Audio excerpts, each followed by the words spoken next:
Shirley, and I will be your guest host today for Polymer Clay TV's Wondrous Wednesday. We're going to switch it up a little bit today, and I'd like to show you some of my projects that I've made.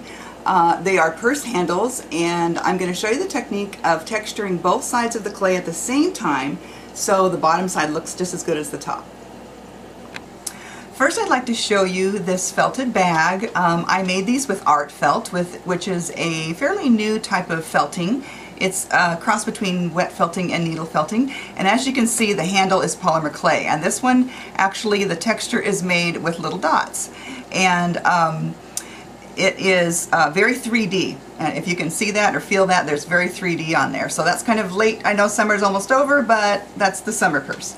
And then we're going to come in here with a fall purse, and this one is done with the same art felt, and if you can get a look at that handle there, you can see little yellow speckles, and they are made by texturing and then baking the handle and painting over the handle and sanding off the raised surface, so you get those cute little specks in the crevices of the handle.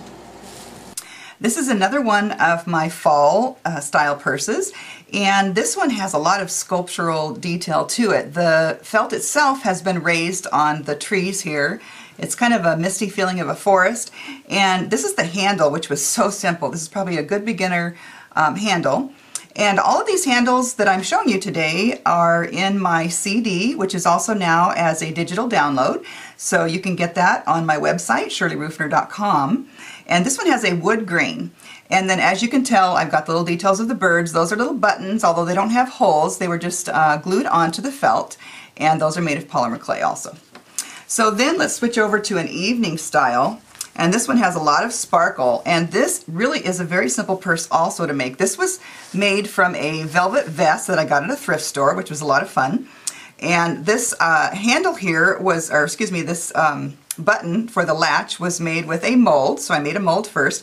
And I want to point out this mold right here. I actually sell this mold, and it's beautiful. It has swirls and roses on it, and so all you do is you press the clay into the mold, you take it out, and you put it onto a pre-made handle, which is made also out of polymer clay. And this one is finished with a bronze powder. So you get the deep crevices from the dark clay. I used a black, or I think it's a dark plum clay to match the velvet on that one. So that's a lot of sparkle and fun for an evening bag. And then my last one, if you do not care to make a purse, you can go down to the thrift store, and there's loads of purses in different solid colors. This one I just found, I think it was $5, and I changed the handle out. And this one, of course, I'm going to show you the front and the back of this one also. The texture is perfectly detailed on the front and the back, and I just sculpted this rose here, and I used black clay with some Pearl-Ex powders. But let me show you the back, and this is what I'm going to show you for our demo today, is look at the detail. It's the same on the back as the front because you're going to put them, sandwich the clay in between two textures at one time. So I'd like to show you how I basically made this handle for this purse. I mentioned I used black clay and the silver Pearl-Ex powder, so this is what it's going to look like when it's finished. So let me show you how to texture the clay on both sides. So I have conditioned about 3/4 of a cube of Primo Sculpey clay in black, and I rolled it into a long rope, about maybe 8 inches, 9 inches. And I'm going to put it through my clay conditioning machine on the thickest setting. And you can hear that. I know you can't see it, but I am running it through. And you're going to get this really long piece of clay. And we're going to have to see if that's thick enough. Once we textured, it probably will be. I like to kind of fold it in half and cut it. So you've got two pieces. This will be the bottom and the top. And the easiest thing to do, I'm going to show you how I kind of shape this clay, is start it out in the shape that you are going for. And we're just going to go for basically a U-shaped handle. Okay, so that's going to be the bottom. And then this one will be the top. Now let me explain what this is. This is armature wire, and this is a thick wire. We also carry this on our website. And you can easily bend it with your hands. So I just go down and slowly bend it until you just notice I'm doing just a little section at a time until it gets to be even, and you can just rework it and make sure that the bottom is even, those ends are even, and I've done that with this one. So what I want to do, I'm going to just lift this up for a second. I actually need to put my first texture sheet down. These are the texture sheets, and we sell these in pairs, so you get the same texture in 2 pieces so that you can texture the top and the bottom together. And you'll want to look carefully at your texture sheet. One side is raised and one side is indented, but the pattern is on both sides. So I've got both of the indented tops here. So what I want to do is spritz that with water first, just right down the middle. Whoops. Let's aim my spritzer the right way. So I am spritzing the parts that are indented, and then we're going to sandwich those like this so that the clay becomes raised. And I will show you that in a minute. I know that's off the screen there, but here's the first piece. And you don't really need, after you've conditioned your clay and ran it on the thickest setting of your clay conditioner machine, you really can do the rest of this by hand.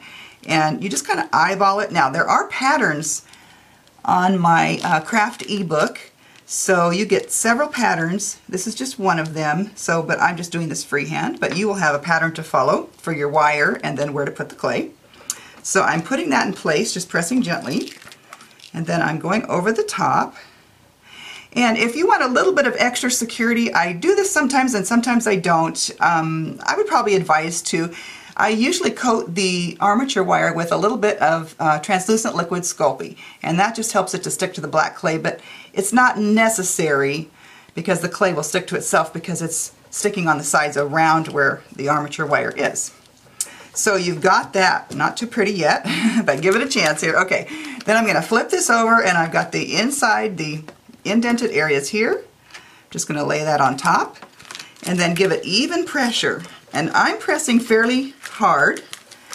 And the trick, of course, is using these 2 texture sheets that are the same. These texture sheets, by the way, are called Leaves, I believe, and they are from the Nature set. And I like this one because it has a lot of deep texture to it. So you work your hands around. I kind of like what I say is walk my fingers around it, because you want to make sure and get all that good texture in there. And the bottom part is texturing also at the very same time.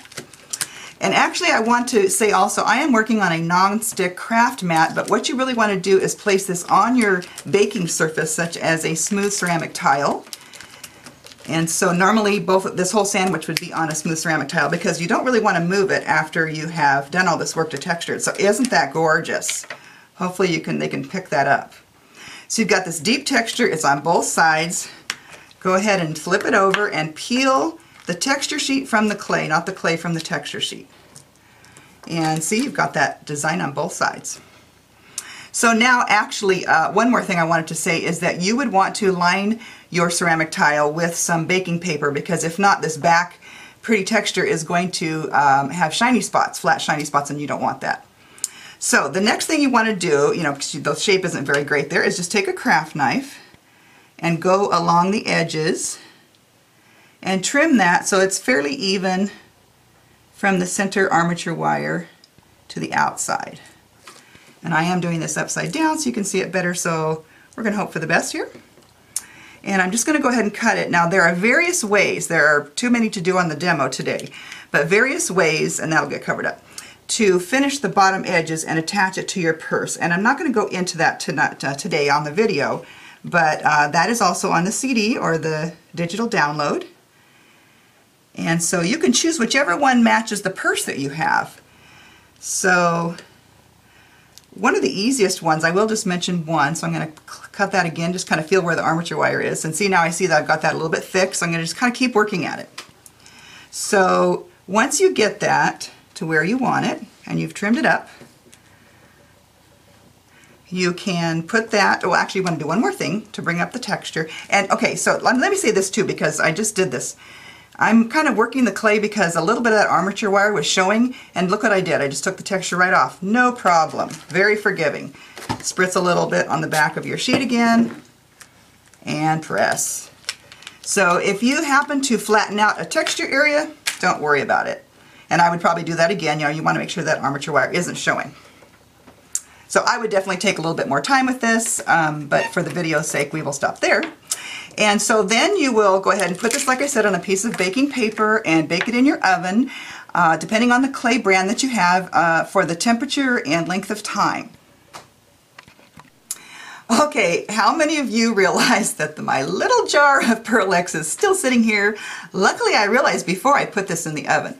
it is still raw clay. So let me just back up a little bit. Before you bake your handle, you want to carefully lift it, and you can use your knife. Remember, you can always fix the texture. Start with the back first, and I just can see here I've got just a little bit that's flat here, so I'm just going to press a little texture on that, fix it up. You can do a more careful job when you're doing this at home or in your studio. Okay, so Pearl X powder. Dip your finger in, kind of tap it off onto your nonstick mat, which is fine because that is not going to matter. I'm just kind of smooshing it all over this, but you will do a more careful job. Just get enough on your finger and tap it so you can just catch the raised areas. And I wanted to say too that I didn't actually say before I bake these, I actually take my finger and I press against that cut edge to round it out a little bit, because I like these to look more natural and feel comfortable in your hand, so you don't want any sharp edges. So that's not too bad. Okay, so then we're going to lift it again, turn it over. Okay, same thing, fix any flat spots. I'm getting a little too picky, but that's okay. Okay, we're going to just go with that. Take your time at home, of course. So tap it off, just go over the raised areas. Look at how that texture just really pops with that Pearl X powder. And this is just the plain silver. There's also an antique silver if you want a little darker, but you get the idea. So once this is baked, you've got your handle, and because of the Pearl X powders and the use that you will, have for this is going to get a lot of wear and tear. You want to go ahead and coat both sides with your favorite Polymer Clay friendly glaze. That can be matte or shiny, whichever you prefer. And like I said, there'll be some finishing steps to do depending on the purse you have, and if it has straps or a section to slip it through, whatever is depends on how you will do the ends.